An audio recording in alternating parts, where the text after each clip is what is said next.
was blessed a long time ago to invest my money the right way and, you know, put what you think about me. I don't care what you say about me. You're not in the position that I'm in. Terence Crawford is done entertaining Floyd Mayweather's jabs. After Floyd criticized Crawford's victory, calling it undeserved and even posting a private sparring video, Crawford fired back, revealing that Floyd actually owes him money, and, according to Crawford, it's about time Floyd stops pretending to be rich. In Crawford's view, Mayweather owes him roughly $31 million. Money that, he claims, dates all the way back to the early days of their relationship. This revelation comes right on the heels of Floyd landing in yet another of his notorious financial troubles, being sued in Vegas just days ago for failing to pay for his cars. To Crawford, Floyd's recent online attacks are nothing more than an attempt to seek validation on the internet, even while his financial reality, Crawford suggests, may be far different from the image he projects. I couldn't choose a better guy for the job. He's gonna make you hundreds of millions, you said? Hundreds of millions, it sounds good, but we're in the billionaires club. The lawsuit that sparked Crawford's reaction was filed less than 10 days ago in Clark County District Court, and it paints an uncomfortable picture for the former champion. Mayweather Promotions, LLC was named in the complaint alongside Floyd himself, with Vegas Auto Gallery alleging that Mayweather purchased 4 high-end vehicles, worth more than $2 million, on July 3rd. The list reportedly included a 2018 Mercedes Maybach, a 2023 Ferrari, a 2023 Porsche, and even a 2025 McLaren. According to court documents, Mayweather initially issued 2 checks, one for $1.6 million and another for $650,000, only to later instruct the dealership not to deposit them. That they did some shady practices.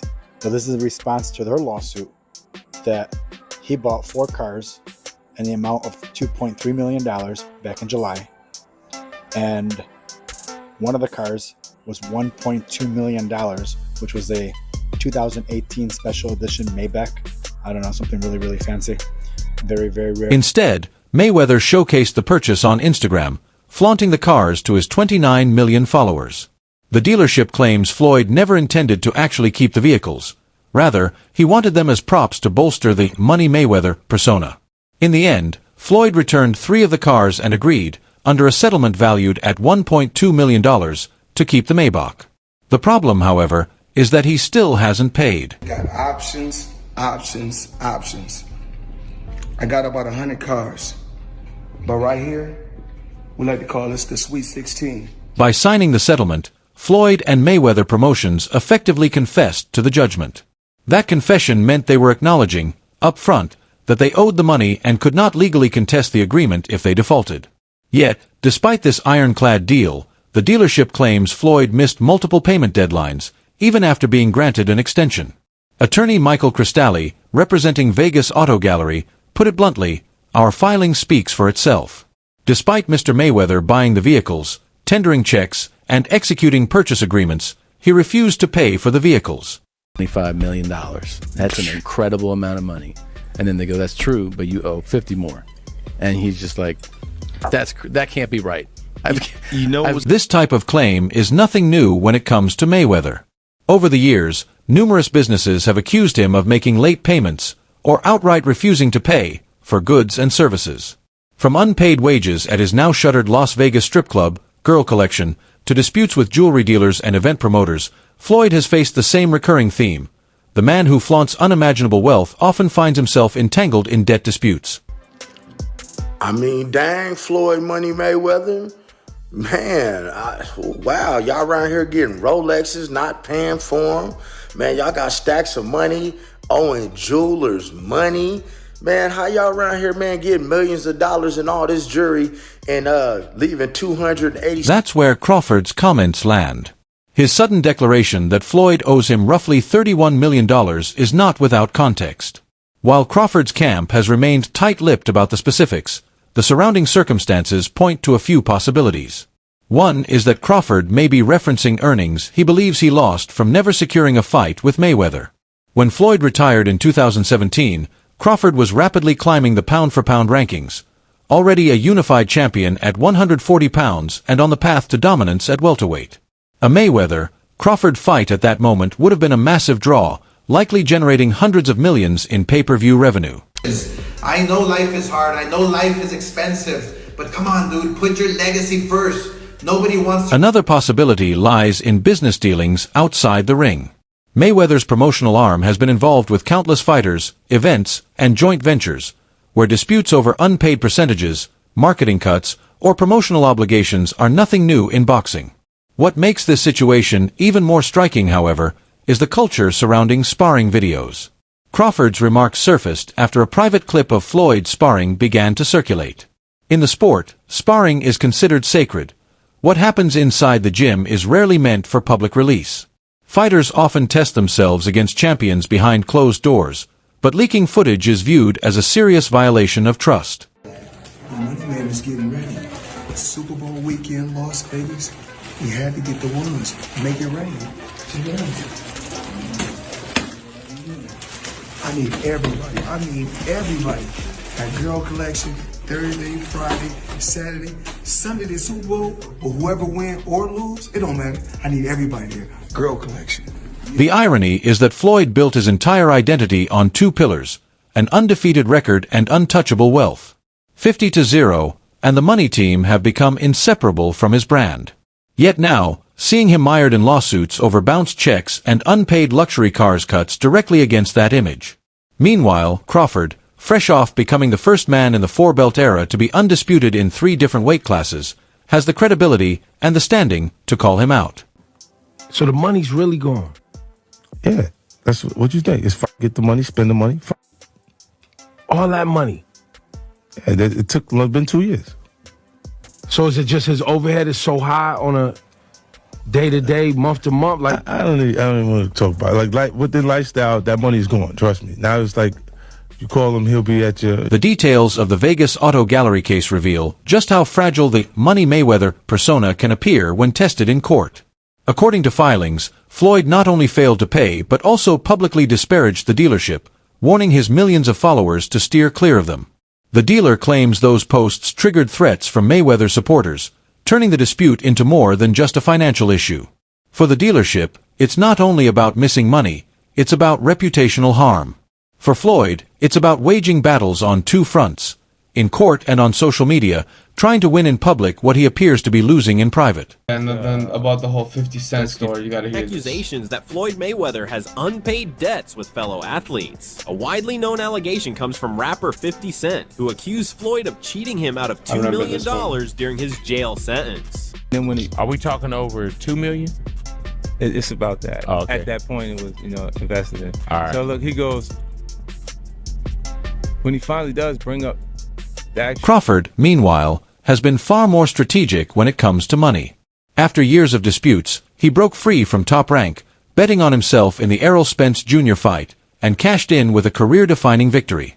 Now, he stands at the very top of boxing, undisputed in 3 divisions, financially secure, and operating on his own terms. So when he points at Floyd, it isn't just as a critic. It's as a man positioning himself as Mayweather's true successor, both in fighting legacy and in independence. We're gonna get to it. What's up? We're gonna get to it. International with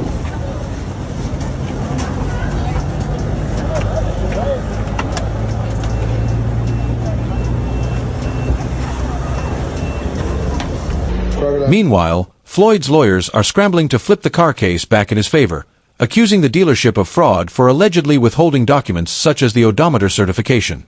Yet legal experts have already dismissed that counterclaim as flimsy at best, with Cristalli labeling it frivolous and ridiculous. In the end, it highlights Floyd's biggest struggle. His attempts to fight back in court appear far less convincing than the growing stack of evidence suggesting he simply failed to pay. I believe in building generational wealth. Even like when my children, all 4 of my children are adults. And I told them, no more handouts. Because I feel like I'm hurting my children just by, I give them money, they go shopping, they put gas in their car, they party, they come back, I need money. I give them money, I buy them houses, I buy them cars. Told them, listen, if you guys go to school or you work in one of my businesses. With Floyd facing mounting financial and legal troubles, Crawford also fired back at him for dismissing his fight with Canelo as easy, claiming Alvarez was washed up. According to Crawford, his victory was the result of a clear and deliberate game plan, one that even drew inspiration from Mayweather's own style. As Crawford explained in an interview with Inside the Ring, The key was rooted in history. He had studied how Floyd Mayweather Jr. dismantled Alvarez with elusive defense. He had analyzed Dimitri Bivol's disciplined approach, which completely neutralized him, and he had even noted lapses in Alvarez's bout with William Skull, when the Mexican star's limited mobility betrayed him. For Crawford, the blueprint was clear. "I knew I was going to beat him," he said matter-of-factly. "Whenever Canelo faced a style like mine, he struggled. I had all those weapons, and more." It became a fight where Crawford made it where Canelo, to have any chance, he had to go get close. So he had to go through a bad neighborhood. Yep. And Crawford mugged him. It's that simple. He had to go through a bad neighborhood to get anything done, to get to the place that something was going to be done good. Yeah. And he got mugged going through that neighborhood. Yeah. It's that simple. Well, if I think about it, if I do come back and you... Despite the grand stage, the fight began under hushed expectations. Most assumed Alvarez's size and power would end things long before the final bell. Canelo pressed forward early, looking to impose his strength, but quickly found himself stymied by an airtight defense. Crawford blocked, slipped, and countered with patience. His shots weren't flashy, but they were relentless and effective. Even as the rounds wore on, Crawford insisted Alvarez's power never felt decisive. "There's never been a formula to beat Terence Crawford," he said. "So, I knew I had a good chance of winning." While the crowd waited for Canelo's explosion, Crawford quietly pieced together a masterpiece of precision. As the championship rounds neared, his corner leaned in with a final warning: "They're not going to give it to you." Shout-outs to Crawford. You did it, boy. You did it. For those who still aren't quite sure what they witnessed last night, I'm going to let you know that you witnessed what is called a notorious boxing clinic. This is everything done right, okay? First, Crawford answered by pressing harder, raising the tempo, and dominating the final 2 rounds. When the last bell rang, the judges only confirmed what had already become clear. The win pushed Crawford's record to 42-0 with 31 knockouts, cementing his place on a historic pedestal, the first fighter ever to unify all 4 major belts in 3 different divisions. The last man to achieve such sweeping dominance was Henry Armstrong back in 1938, an era when undisputed carried an entirely different meaning. To be honest, when I set my sights on doing something and I know what I'm capable of, it's not like a surprise to me. It's a surprise to y'all because y'all didn't believe me, you know, but for me, I knew I could do it and I believed that I could do it. I just needed the opportunity. Terence, when did you know that you were going to beat... And yet, in the aftermath, Crawford sounded almost indifferent. "I don't feel anything special. It was meant to be," he said calmly, as if greatness were his natural condition. That, perhaps, is the most striking part of his story. Crawford never framed the fight as an impossible feat, but as an inevitable outcome, the product of preparation, study, and conviction. Now, however, the spotlight has shifted back to Floyd. Crawford has brushed off Mayweather's attempts to downplay his win, pointing out that Floyd has far bigger problems to address. After all, it is Floyd who is being dragged into court over unpaid luxury cars, and Floyd who suddenly seems desperate for big-name events again. For Crawford, the criticism rings hollow, because Mayweather himself appears to be stepping back into the ring for reasons that have little to do with legacy. See, I think that for me, I watch defense as much as I watch offense. So, yeah, like I thought, like watching Bud catch those shots off his glove. He looked amazing. So amazing. Yeah, he looked good. Yeah. He'd go to a body and he'd catch that and come up with an uppercut. You know, just all those things that seem... He looked great. Yeah, I've never seen anybody do that ever. No one has. Mayweather has already signed on to face heavyweight legend Mike Tyson next year. Though billed as an exhibition, the timing hasn't been lost on anyone. Floyd is fresh off multiple lawsuits in Las Vegas, including a $1.2 million debt judgment from Vegas Auto Gallery. With that cloud hanging over him, another high-profile payday fits the same pattern critics have been pointing out for years. What's more, Floyd himself has now cracked the door open to something even bigger, a rematch with Manny Pacquiao. In a recent interview, he admitted that talks are underway and, while nothing has been finalized, the possibility is actively being explored. We getting ready.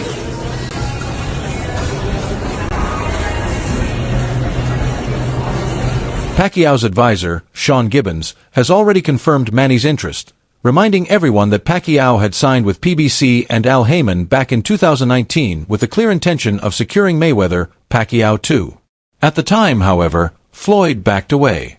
Even when Pacquiao beat Adrian Broner and then Keith Thurman, Mayweather kept his distance, famously leaving the arena before the official decision was read in the Thurman fight. The rematch never materialized, and Pacquiao eventually retired after his loss to Yadenis Ugas. Now, Pacquiao is back. He's still chasing legacy, while Floyd is still chasing paydays. And with lawsuits piling up around him, that pursuit of money looks less like a choice, and more like a necessity.